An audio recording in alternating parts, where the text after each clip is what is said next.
Welcome to Everyday Martial Artist, a weekly podcast where you'll join me, Brian Doucette, as I interview a different martial artist each episode and hear their story. Some guests you may have heard of, and some you probably haven't. Be sure to subscribe where all your favorite podcasts are available. Also visit our website at everydaymartialartist.com. If you're listening for a specific interview, I sure hope you'll stay and check out the other episodes. A very special thank you to Topher Williams for our custom theme music. And now, the newest episode of Everyday Martial Artist. Everyday Martial Artist is brought to you by KOOnline.com for all your martial arts needs. Sparring and safety gear, rank belts, uniforms, weapons, patches, and more. Wholesale supplies made by martial artists for martial artists. Visit us today at ko-online.com. Hello and welcome to a new episode of Everyday Martial Artist. I'm your host, Brian Doucette, and as we do every week on the show, every Thursday, a brand new guest talking about their life and their journey throughout the world of martial arts and sometimes other stuff they're involved in also. My guest today, after working for a decade in documentary film, her current job is in communications at the National Institute of Health. She does her best to help new knowledge about health make it out to the world where it can be useful. She's also a family person. She's a proud mother of a son who trains in Japanese Kendo and creates anime music videos. She's also a proud wife of almost 25 years. Oh, and she's also been studying martial arts for over 25 years.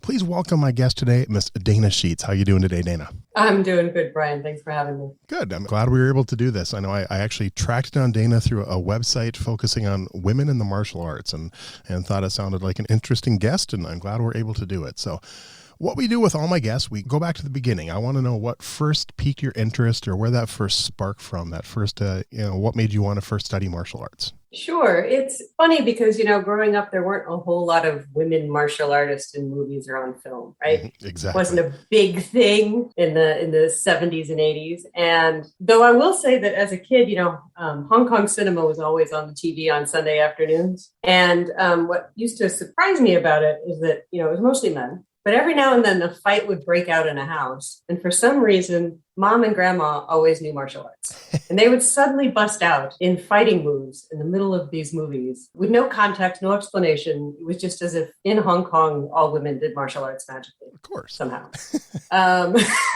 And there was the usual Bionic Woman with Lindsay Wagner, right? Or Yep. Linda Carter on Wonder Woman. But there weren't really Western women martial artists.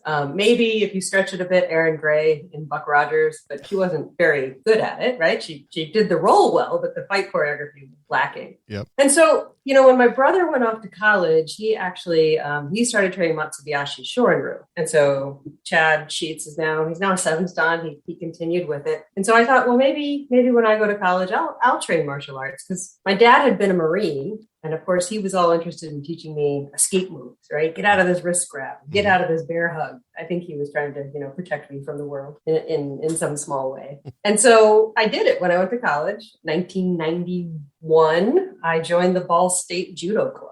Nice. And that's really where I started training. And so what was it about it? Maybe those first couple of classes, what drew you in? What made you want to keep doing it? Judo is great fun, right? You do calisthenics, physical activity and stretching, and then you grab people and try to throw them onto the ground. And so it's kind of just a big game of roughhouse. Yep. And, we used to wrestle and roughhouse a lot as kids growing up, and it felt very familiar, right? And it was a great way to meet people, because I didn't go to college with a posse of friends in my back pocket. And so I think the camaraderie was fantastic. Even at that time in the 90s, it was a mixed gendered club, right? There were men and women training together very collegially. Mm-hmm. And, in judo, the worst thing that could happen at the time was you might get choked out and you might pass out, and there was more of an emphasis on throwing then and less of an emphasis on the locks and breaks that has come up since, the mixed martial arts has overtaken the world. Right. But again, it was a bunch of people who all were having a blast together, doing a physical activity where you didn't really win or lose. They call it playing judo, right? I mean, it's just really a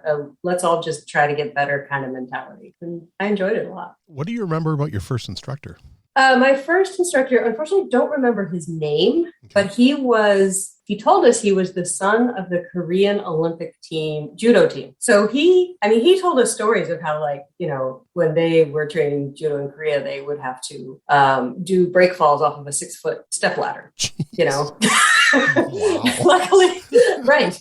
luckily he didn't make us do any of those things, but he was really, he really knew his stuff, right? He was really confident in what he was teaching. And I remember how he treated everybody the same, like everybody's going to get the workout. Everybody's going to do the falling. Everybody's going to do the sparring, and we're just going to all do this together. Which was great, because nobody was left off to the side. And how long did you stick with that? So I did judo all the way through undergraduate. And then I lived in France. I did a study abroad year, and I did judo in France. And that was fun because, again, a great way to meet people because I didn't know anybody when I went to France as a foreign exchange student. And then I got accepted to film school in Washington, D.C. And so I moved from Indiana to Washington, D.C. And so I wanted at that point to try a striking art, to punch and kick something, because I felt like I had a gap. I had a good ground game. I could knock people down, but I didn't know how to hit or kick anybody. And so I went visiting schools, and there were a few that, one of the deciding factors for me was whether there was another woman in sight in the school. And I ended up at the Washington Karate Academy. Robert Kaiser was teaching at the time. Okay. And it was the same kind of thing, right?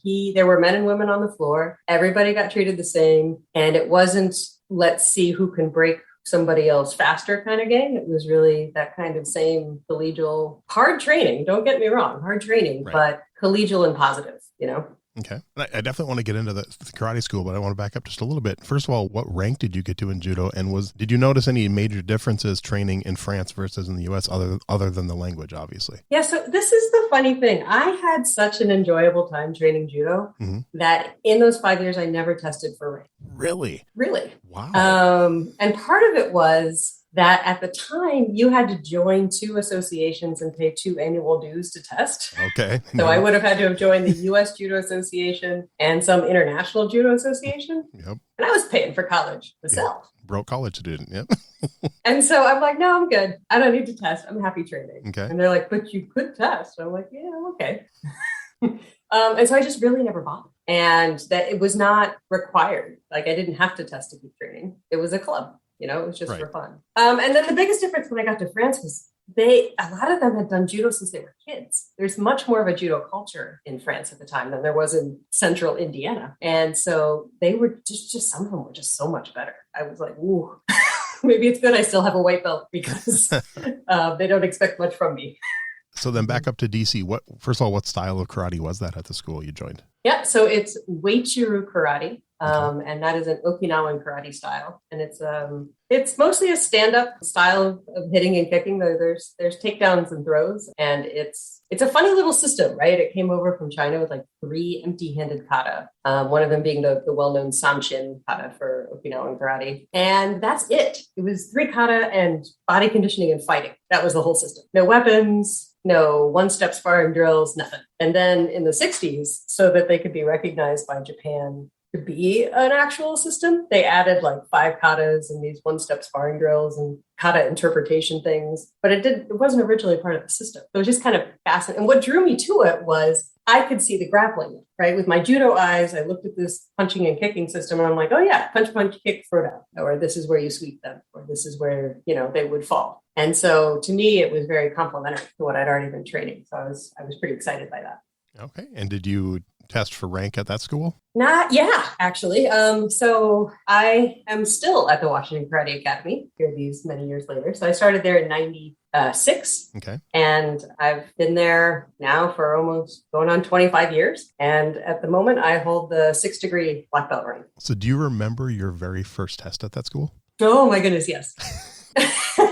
So, there's this magical, mythical thing in your mind about testing for black, right? Mm-hmm. And what it boils down to is that you really don't sleep or eat much for the hours leading up to it. And my test was in the evening. It would have been a lot better if it was in the morning because, man, I was a ball of nerves all day. And the tests in Uechi-ryu are not, some systems have what they call spirit tests where you go like run 2 miles and do 1,000 push-ups and then do all these other things. And Uechi-ryu is not like that at all. You do Sanchin, which is an empty-handed form.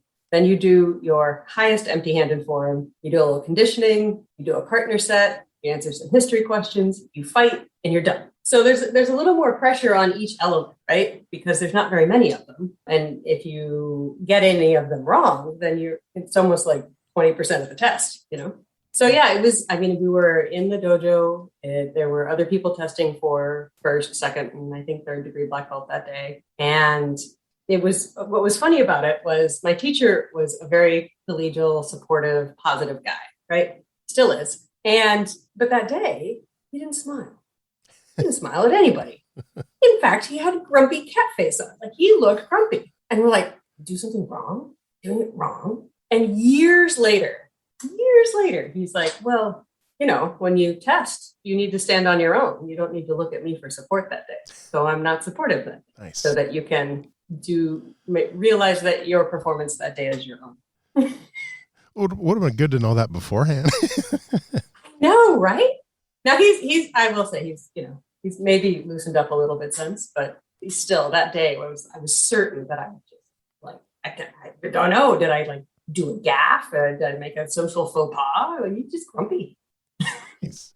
So what drew you to teaching, and what belt level did you start teaching at? So I have always been drawn to teaching. I come from a long line of teachers. My grandparents taught at university. My mother was an educator. And so I started helping teach the kids' classes when I was a green belt. So I'd been there about 6-7 months. Okay. And I really never stopped. I kept teaching the kids program for several years. And then round about 2011, my teacher actually became injured in an accident and wasn't able to teach. And so at that time, several of us stepped forward to keep running classes because we wanted to keep having our dojo, right? And we assumed he would get better and come back at some point. And so I was probably, I think I was a third degree black belt then, which is really a little early to start teaching, honestly, right? In Okinawan martial arts, usually you don't start teaching, till 5th or 6th degree. Oh, wow. But necessity is the mother of invention, Definitely. And so we kept the school open, we kept training, and eventually he had made the decision to stay in New York. And so with another woman who was a senior student in the dojo, her name was Donna Weeding, we purchased the dojo from him. Wow. And decided at that point to make a go of it, to try and keep it open. So thinking back then to green belt, when you first started, helping teach kids classes, what do you think has changed about your teaching style from green belt through 6th degree black? I am much more patient because I am a little bit older and a little bit less concerned about the moment. And I have a lot more perspective and I have a lot more knowledge than I did then. So I think one of the things I understand better now is that the student is central to the training, not the teacher, right? Mm-hmm. You don't want to get in a situation, and this was something that Rory Miller put really well. He's a guy out there in the world that I admire a lot. He wrote a book called Meditations on Violence. If a student's point of training is to please the teacher, then it is possible that they will not actually view themselves as owning their own training. And so I've tried, the more I teach, the more I try to make it less about me teaching and more about what they are doing. And then the other thing I learned was that Americans aren't Okinawans, right? They don't like just standing there and imitating you. It doesn't make them happy. They want to know why. But it's also important to not tell people what is the right way, but to invite them to try different ways. Because, I'm 5'3". And so what works really well for me is not possibly going to work great for somebody who's 6'4", and the other way around. And so karate is a very personal discipline, right? In that there's some underlying principles, but you got to make the training work for you. Otherwise, to me, kind of like, what's the point? If it doesn't actually work, why are we doing it? Oh, definitely. 100%. What would you say makes your style different from others? For, someone who's never seen your style or never seen Okinawan karate, and maybe they're in a different style of martial arts. What do you think makes it different from other styles? Yeah, that's a great question, is that what does make Uechi-Ryu different? And a big part of what makes it different is the body mechanics you can't see. And this is what has fascinated me in my training for the last, 15 years, is that a punch looks like a punch, right? But when you look at someone punching, you don't know if they're using only their upper body, if they're using their core in their upper body, if they're using their legs, their core in their upper body. And then for Uechi-Ryu, do they still have the planet behind them? Are they pushing with the strength of the planet? And we call that root in martial arts, right? Your ground connection. And Uechi-Ryu is a little bit obsessed with this idea of root, but it's actually kind of fading away in the wider world of martial arts. People are so dynamic and athletic and explosive that this ability to connect to the ground and stay connected to it and use it and not just push off of it is really a fancy trick. And it's not really that hard, but the only way to learn it really and truly is hands-on. You can't get it from a video. And the other thing I think about Waichuru is that it's just, in a way, very simple, direct, and quite brutal. It's not really built for sparring. The people who do Waichuru do well in sparring because, they do a ton of conditioning and they can take a good hit and they get very explosive. Okay. But the art itself is very straightforward demolishing of people's soft and tender points. Okay. And I think that, a lot of that old school training of training with open hands, not closed fists, right? You're hitting very specific places on the body. You're expected to learn and know some anatomy to go along with that. And it creates this sort of burden of responsibility, if you will, right? If you're going to teach people how to actually hurt people in a way where they're not just going to get a bruise and not going to get up the next day, then you have to ask yourself, is this the right thing to be sharing with just anybody? And of course, before the internet, that was a closely guarded secret. And now, you can look up Navy SEAL killing techniques with a Google search. But it's still the idea of the mindset that goes with the training. And what I say to people at work is like, no matter how spirited this conversation is, if you're not swinging a 2x4 at me, we're okay. Because the training gives you that kind of perspective of what's the difference between a passionate conversation and somebody who's actually trying to take your head off. So you mentioned sparring a little bit. Now, does your style, your organization, do they compete at all? Do they do tournaments, or is it more almost pure self-defense? It is both. Okay. There are schools that have a very strong competition focus. And when karate was, coming up as part of a exhibition sport in the Olympics, Okinawa views itself as the birthplace of karate, and they were super excited.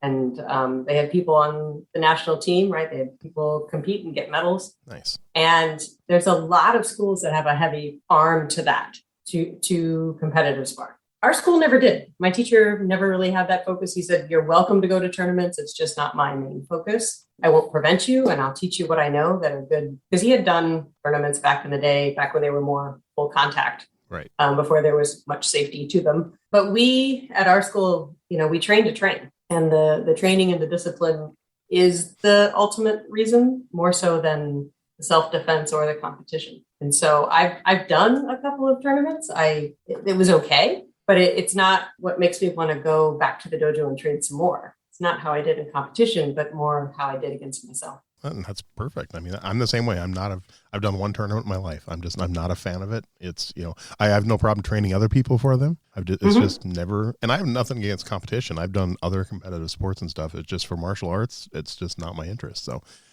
So now over the years, have you, you started with judo and then moved into Okinawan karate. Have you delved into any other styles at all? Yeah, not deeply. For a couple of years, I got fascinated by this stuff called fast defense, fear adrenal stress training, which is, people dress up in what they would call these bullet men suits, and they come barreling at you, and then you can hit them full force. Yep. And that's also great fun. And it also is a chance to see yourself under more pressure, right? Because in a tournament or in a sparring situation, there's still the concept of partnership.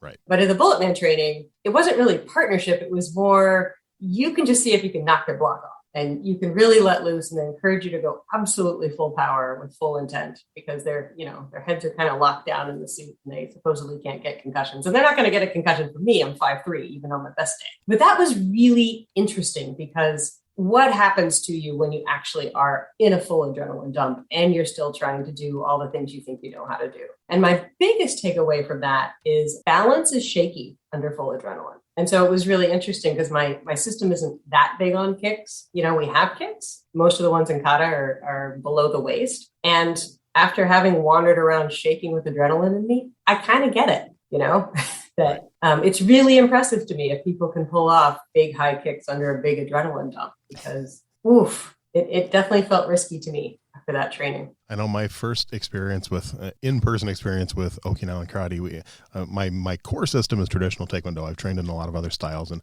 my Taekwondo instructor puts on a big tournament every year. And when he first started doing it, there was a local Okinawan Ryuku Kempo school that teamed up. So we did the Taekwondo side, and then they actually set up and did a Bogu tournament. I don't know if you're familiar with that at all. Armored sparring. Yeah, basically full contact with like Kendo gear on and stuff. And that was, he was with us for about about 4 or 5 years, and he decided to stop doing it. And then we added a grappling session instead. But man, I didn't do I did the Bogu in class, but I never did it in the tournament. But man, watching that's hardcore. I actually saw one guy get knocked out through that metal headgear. So, oof. Yeah. Yeah. And what you see is how often people fall down, right? Yep. When you go full power, people hit the ground a lot. Exactly. Like I said, fun to watch. Like I said, I did it in class, and that was bad enough. I mean, my one friend who knocked the guy out, he was a big guy, didn't know his own strength. He was like, 6'4", probably 240, 250 pounds. And they wore the Bogu helmet, full protective gear, and then boxing gloves. And yeah, with full-size boxing gloves, he knocked the guy out with one punch. So like, I'm glad I'm not sparring him today. Yes, that was a gift. But like I said, fun to watch, very fun to watch. So yeah, and then the only other stuff I've dabbled in is really I've done a couple of like arnis classes, the Filipino martial arts stuff, just because it's so much fun to see people attacking from different angles and with weapons, because my system doesn't have them. Yeah, definitely. And that sort of opened up my mind a bit and reminded me of all the different ways you can dance around the human body and try to hit it. Right. And then the last place where I've spent time is just my martial arts supposedly is half hard, half soft, and nobody can agree on what half soft means. And I've spent a fair amount of time trying to unpack what it was that made internal arts special and sacred and secret worthy coming out of China, and how well or poorly that got translated in Okinawa, and then how well or poorly that got translated to the West. And it's been a really fun and fascinating trip for the last 15 years. There's a blog by a guy named Mike Sigmund who writes about internal martial arts and internal power, and is trying to give away all the secrets if anybody wants to go pick them up. But it's been hugely helpful for me to help me understand why were the exercises built that way. Or, okay, there's this thing in Okinawan karate called a chishi, right, which is a stone hammer, which is a hunk of concrete on the end of a long stick, and you tilt it side to side. It looks like a wrist exercise, right? Okay. But it's not really a wrist exercise. It's supposed to use your breath to help tie together your whole body, and it's supposed to train these long power chains inside the body that run through the fascia and connect. And Western medicine is just now catching up to the fact that like fascia has nerves in it, and it innervates, and it talks, and it's something that you can consciously learn a bit about through your training. And the Chinese had that worked out, 2,000 years ago. And then what's left is hold the chishi and strengthen your wrist, right? Hold this heavy hammer and twist it side to side, and your wrist and grip will get stronger. And it never felt like enough, right? Mm-hmm. Like why were people satisfied with just 3 forms, and to keep training that for 50, 60 years of their life? And so that's been really interesting for me to learn more about and then share with people, because it makes all this stuff work without having to be so big and so muscularly strong. If you can tie your own body together better, then it's amazing what can happen. And you kind of answered my next question, because I know a lot of people who study traditional karate, it is, empty hand, but I know some of those tools do incorporate weapons. And you obviously, said your school doesn't do that. That's why you learn that from some other stuff. So that was kind of one of my other questions. So other than that, so your school doesn't have weapons at all then? No, my school doesn't have weapons. Okay. And I, as a daughter of a Marine, I grew up shooting. Okay. Right? So for me, it's sort of like, well, if I'm, at the time, if I'm not carrying a gun and I'm not shooting someone, then I'm probably not going to have anything in my hands. Makes sense. That was really my mindset for a very long time. But at this point, I do see the value of, like, when you do weapons training, they do help you get stronger, and they do help you see longer lines and see different ways that an attack can go well or go badly, with those different shapes that are now suddenly attached to your body. But it's just, I don't know. It's never been my super big interest. I've been happy with my empty-handed training. Oh, that's good. And kind of talk about, you mentioned in the email that you've taken a couple trips to Okinawa. Talk about that a little bit and what that experience was like. Yes. So both trips were fascinating. The first trip in 2008 was courtesy of a woman named Peggy Hess, who's a very passionate Wei-Churu practitioner. And she organized what she called a women's karate tour. And there were 30 of us from all over the world, all over the US and Germany and Canada. And we landed on Okinawa and took up a big school bus, and we would go visit all of these different Wei-Churu karate dojo. And, the Okinawans are such a generous and kind people. And these teachers, there was like 24 of them, who would, at various points over the 2 weeks, they would take time off of work. Some of them met us at the airport. and would drive us places and invite us into, in Okinawa, the dojo are often in their home, right? So they're inviting you into their home and watching their eyes go wide when more and more of us kept filtering into their home because, you say 30 people and then 30 people actually show up and it's a lot of people. They were all so very generous in their instruction. And it's something that I think is a really important concept in Okinawan martial arts is the idea that karate comes through you, not to you, that you're just holding it and passing it on to the next generation. And the Okinawans were trying so hard to make sure that we could capture everything they were trying to give us, and it really struck me when we would go train at their homes and then they would say, now we go beer, make friendship. And I was like, what? this sounds fantastic. Go beer, make friendship. And so after they had, put out their families by having us in their home for 2.5 hours, they would then invite us to dinner at their homes or at a friend's home who had a bigger backyard. And then we would sit there for 2 or 3 hours and they would feed us and we would drink beer and we would have cultural exchange. We would tell stories back and forth and ask questions. And to them, this was just as important as the training, right? The idea that this karate dojo is part of community and you build community when you train and you build community after you train. And they would, oh my goodness, they would make these homemade Okinawan donuts that have sweet potato in them. They're called andagi, which were amazing. And then we had them for like 5 days in a row because they were so kind to keep cooking us these fried donuts. And, one of the senior teachers there, a guy named Shintoku Takara, who's a 10th degree black belt in Uechi-ryu. When I went back to Okinawa in 2012, he said to me, he said, don't be selfish with what you have learned. And it just really reminded me that if you choose to train all you want, but if you choose to teach, you're taking on this other responsibility of trying to make sure that other people get what you got and do the best you can in doing that. That sounds like someone. I know I've had so many opportunities to potentially take a trip to Korea with my instructor, and it's just never worked out. So I've never been able to go. And after studying martial arts for almost 37 years, I've never gone to another country that's a home of one of the martial arts I've studied. So I'm hoping maybe at some point I'll be able to. It just sounds like a blast. I'll cross my fingers for you because it was. I mean, we had a special trip. We got to train with 10 different teachers. Sometimes there's this cultural thing where you can only go train with the teacher in your lineage or whatever. People get grumpy. We didn't have that at all. And so we got to see such a variety of approaches to doing the same art, and interpretations. And the fact that each of these teachers who were spending time with us was choosing to run a dojo. And, in Okinawa, karate is not a sport so much as a discipline. Mm-hmm. And it's kind of the idea that if you choose a discipline, if it's tea ceremony or calligraphy or whatever, it's something you're going to do every day. And so they don't necessarily say that I'm going to go work out. They say I'm going to go discipline my body and my mind. Okay. And that's a really nice concept, because in the US, sometimes we think of self-care as an indulgence, if you will. Right. But for Okinawans, it's like, no, this is just part of the discipline. This is part of what you need to do every day yourself. And you've picked karate to do it. Yeah, and that's actually the website. That's how I found you, is through that women's tour website. You were one of the ones I found on there. But so curious. So when you took that trip back then, at the time you were a documentary filmmaker, did you happen to bring a camera and get any footage when you were there? Or was that not even on your mind at the time?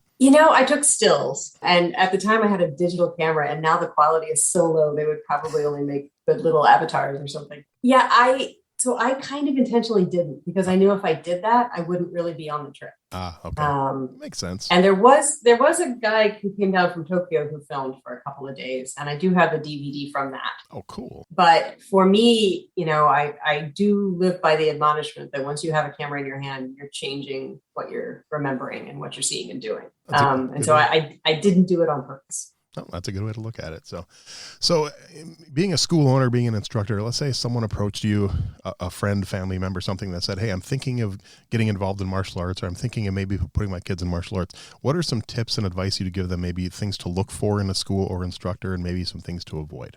Sure. Well, one of the first things to look for is convenience, right? Is it actually someplace you're going to go on a regular basis?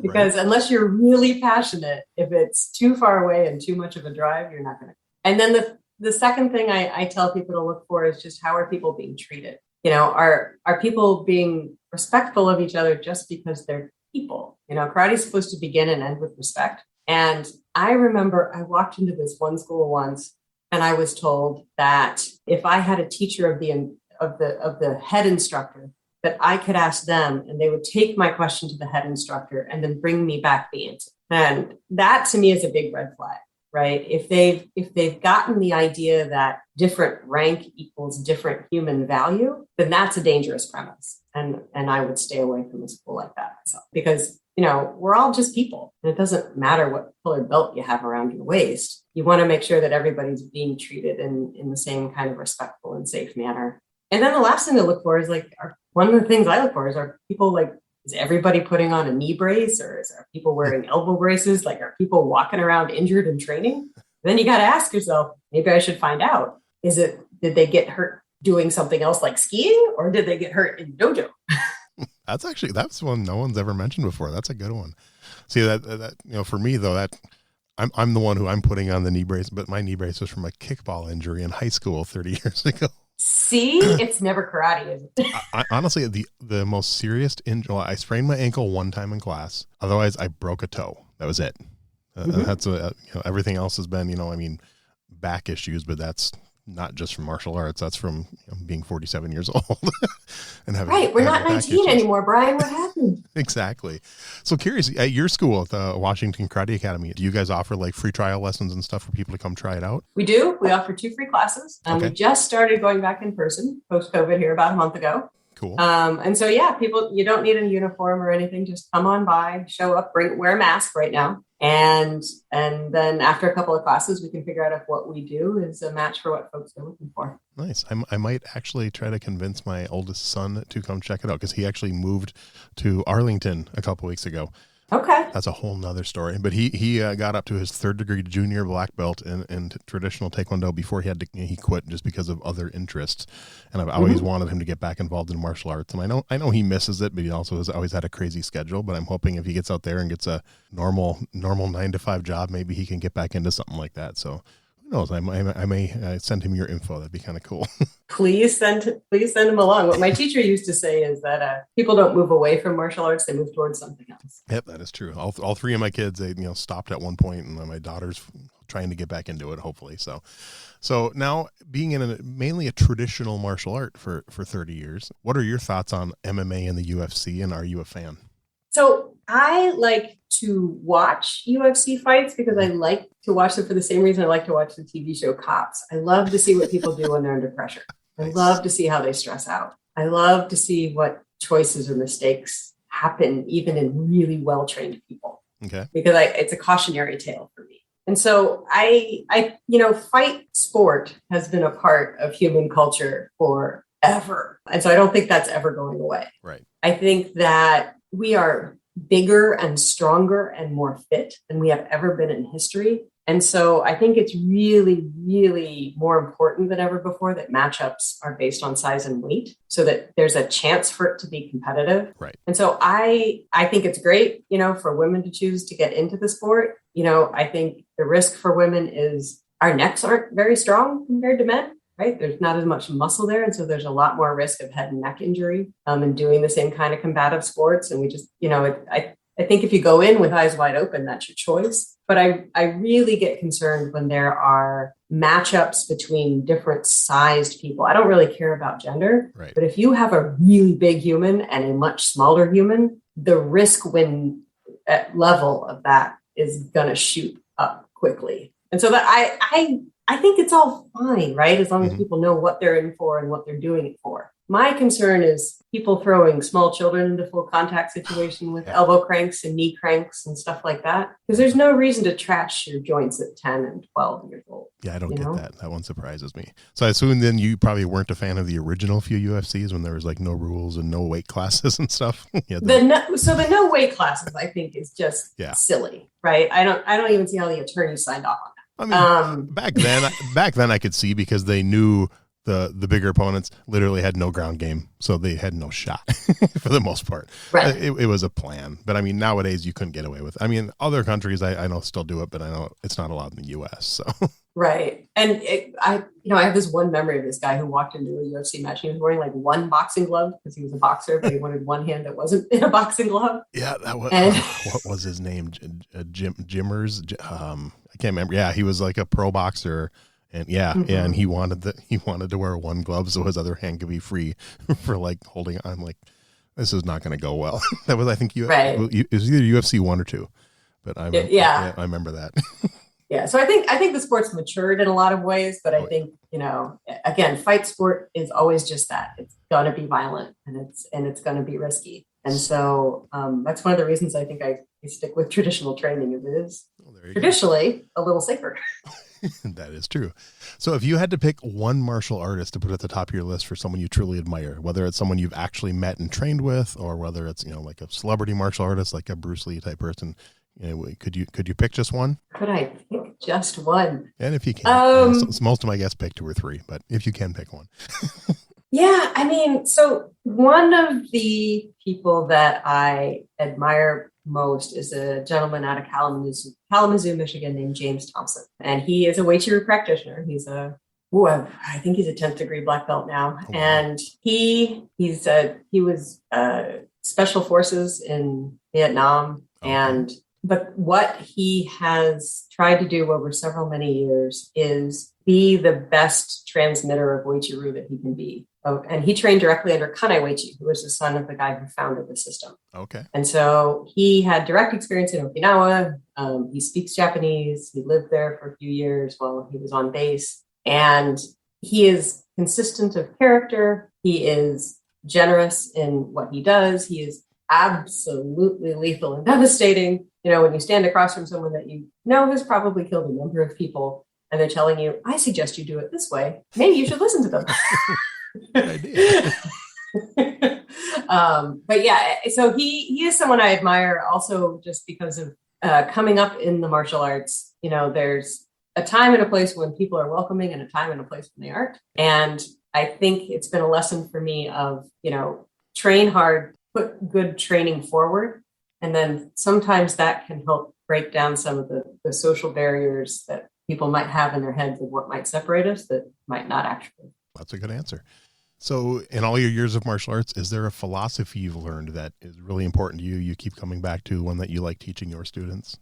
The philosophy that keeps coming back to me is train to train. Nice. And I think that's because if you train to do 100 push-ups or train to do a kick over your head, or if you train to get a black belt, once you get it, did your reason to train just leave you? And the story I really want to share is that there's a woman who joined our dojo several years ago. And, she was training with us. She hadn't been there for all that long. And she told us that she wanted to train because she had to travel for work.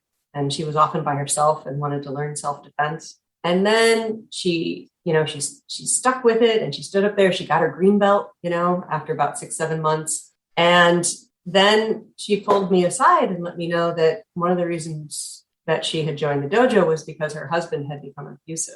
Oh. And she was trying to figure out if she had the courage to leave him. And after she had her green belt test and she had to stand up there and do her forms by herself and stand up there and do free fighting, she actually did. She took her son and she left her husband and went on to build a safer life. And you know what? She left the dojo not long after that. Mm-hmm. But in my mind, she got the black belt she needed. That's right? cool. She got the mindset that she needed to put herself and her son's safety first and to make the change that she needed to do. And to this day, I am proud of her, Oh yeah, I would be too. That's awesome. And so I think as a teacher, it's understanding that martial arts gives different things to different people at different times. It gives me different things at different times, and to be open and accepting of that. And that's why you just focus on the training, because you don't know what it is someone is training for really. Mm-hmm. And it's not up to the teacher to decide that for a student, right? People come in the door with their own needs. And the best we can do is make an environment. How do I say it? There's a phrase in acupuncture called nourishing destiny, right? Okay. So we can do our best to nourish their destiny as students and help them get to the best place they can get to. Very cool. I love that. That's great. All right. Got a few fun ones to wrap things up. First of all, do you have a favorite martial arts book? My favorite martial arts book is Meditations on Violence by Rory Miller. Okay. And I highly recommend anybody in the martial arts read it. And I think he'd be a fabulous guest for you, Brian. Because Roy really opened my eyes as someone who he had been a law enforcement officer. He has seen a lot more violence than I have seen in life. And he is also a traditional martial artist. Oh, cool. And so, yeah, he was really able, and he's an author and writer and has written several books now. And he does in-person seminars. And he was the one who taught me that really important lesson about students shouldn't please you. Students should know what they're training for and own their own training. Very cool. I will definitely write that down and check it out and see if I can get him on the show. That'd be cool. All right, so now you said you started college in 91, so you're around my age, and so that means you're a kid of the 80s. So I'm wondering, do you have a favorite martial arts video game? Were you ever a gamer? Oh, am I still a gamer? Nice. Yes, indeed. Okay. Yeah, so I played karateka with my brother. Nice. I'm sure you remember. Oh yeah, I love that game. That's awesome. For some reason, particularly satisfying when you got to pick the bird. I don't know why. But so that was a game I enjoyed quite a bit. I honestly can't stomach the modern Mortal Kombat. It's too bloody and gory for me. And not enough just cheesy martial arts fighting. Like the original one, yep. Like the original. Yep. So, I still have to say I'll hold up karateka as my, favorite classic. I just looked it up to see. Martial arts game. I had to just Google it to see if it was the one I was thinking of, and yes, it was. I had that on my Commodore 64. Yes. I bet you did. I had it on an Acer of some kind. Nice. That's so awesome. I love that. I think it was when we still had a monochrome screen. Yep. I think I had mine was a 13-inch black and white TV on my Commodore 64, so I didn't have color at the time. But yeah, I remember that. It came out in 1984. So, okay. How about favorite martial arts TV show? Favorite martial arts TV show? So that's a tough one because, I kind of mix up martial arts and sci-fi in my head. Okay. And so I was particularly pleased when the new Battlestar Galactica came out and Starbuck was played by a kick-ass woman. And I thought it was just rockin' good television. But I think that when I think about martial arts TV shows, it's hard to get away from the fact that Cobra Kai is very popular right now and on television. And while I've watched a couple of seasons of it and we enjoy it, there is I do have to shut off part of my martial arts brain because some of the martial arts as a traditional martial artist feels a little bit like Mighty Morphin Power Rangers. But I do, my son watches a lot of anime, and so I see a lot of martial arts in those anime cartoons that he's watching, and a lot of that training to be sometimes looks like the old Hong Kong cinema. It looks like how those fights used to be. So I don't have a show really that I'm watching right now, but I love it whenever there's martial arts on TV. Yeah. I love Cobra Kai, but I always, favorite ones, I always go to the old school. I go to some 80s ones, like the original Kung Fu in the 70s, or if you remember the TV show The Master in the early 80s. Yeah. Yeah, about a ninja. Highlander is another good one. I mean, and although for current one, I did like Into the Badlands. That one had some, I haven't seen that. Oh, that one has some great fight scenes, a lot of sword stuff, a lot of good martial arts. Yeah, so that one, I think it was 3 or 4 seasons before they canceled it. And if you like, another fun one is Wu Assassins, I think it's called, on Netflix. Okay. Was a good one. And then there was the Warrior Nun on Netflix. Oh, Warrior Nun was great. Yeah. They're going to do a second season of that. Oh, are they? Awesome. Cool. Yes. They got a green light for a second season. Nice. Yes, that had excellent staff fighting. Yeah. So a lot of the stuff I like. I like some of the current stuff, and I like the old stuff, and I still watch reruns of the old stuff when I can too. So, all right. How about favorite martial arts movie? My favorite martial arts movie. Oh, I should have prepared. So as a filmmaker, I have to say I still love Crouching Tiger, Hidden Dragon. Nice. Okay. Because it is gorgeous cinematically. It's allegorical. It's got crazy good fight scenes in it. So that one is good. We did really just enjoy The Legend of Shang-Chi that was just released from Marvel. Great movie. Because, I don't know if you've noticed, but martial artists can take themselves too seriously sometimes. Really? So I really appreciated the sort of tongue-in-cheek tone to that movie just because of that, because every other movie in that tradition was mostly serious if it wasn't a Jackie Chan film, right? Yep. So did you, since you mentioned kind of tongue-in-cheek, have you seen the new movie, The Paper Tigers? I have not yet. Watch that. I think you'd get a kick out of it. It's entertaining. It's funny, but it's also serious. So it's got the nice mixture of comedy and drama. But I saw the trailer and I'm like, I have to watch this. And yeah, I really enjoyed it. I enjoyed it way more than I thought I was going to. Okay, I will make a note. Okay. So final question. So definitely want to ask you this one with your filmmaking background, kind of on the same line as favorite martial arts movie, but more specifically, is there a movie that you think has the best realistic martial arts fight scene? Doesn't necessarily have to be a martial arts movie. I know, like, one of my favorites is like the Bourne Identity, with Matt Damon, some of those fight scenes in there. So is there a movie that you think stands out that just has an amazing fight scene? An amazing fight scene. Realistic, amazing fight scene. You could see it and think, I could see that happening in real life. Right. So one of the first films I thought that ever had that was the French film called The Professional. Oh, yes. That was about an assassin, right? And there were a few horrendously brutal, very quick fights in that film. Yes, there were. So that's up there. They did have a couple of short, realistic ones in Fight Club. That met that bar. Shh, don't don't talk about this that. Is where you that's right, can't talk about that. So I guess I'm a little bit biased, right? Because the best fight scenes for me are short. Because real fights don't usually go for 3.5 minutes over 4 different buildings. See, and that's why I kind of like the Jason Bourne one, like when he's in the park with those two cops and it's like 7 seconds he takes out 2 guys, or like The Perfect Weapon with Jeff Speakman, same type thing. He takes out 3 guys and with like 6 moves. So a little more realistic type things. I like those ones like that. Yeah, like if you take the first John Wick film and take 15-second intervals of some of the fights. Yes. Then many of those things are pretty accurate, but putting them all together in a 7-minute sequence is a little overwhelming. That is true. Nice. Well, Dana, I just want to thank you, man. This has been so much fun. I've loved hearing your story. And like I said, I'm definitely going to give your school name and information to my son and see if I can give him a little push. If he can, I'd love him to get back into martial arts. I know I don't know how he'd feel about starting over again, but I'd love him to do it. I know he misses it. So who knows? We'll see. But seriously, I thank you. This has been so much fun. I loved hearing it. And I'll put a link for your school in the show notes, and any other links you want me to add in there, I can do that. And it's just been a pleasure talking to you. Yeah, Brian, I really appreciate it. I've had a great time, and absolutely do send me your son's name. And I will send you the link. This episode should air in about 2 or 3 weeks. I got to look at my schedule of what I have to edit yet, but it should be less than 2 or 3 weeks. It should be out there. So. Okay, cool.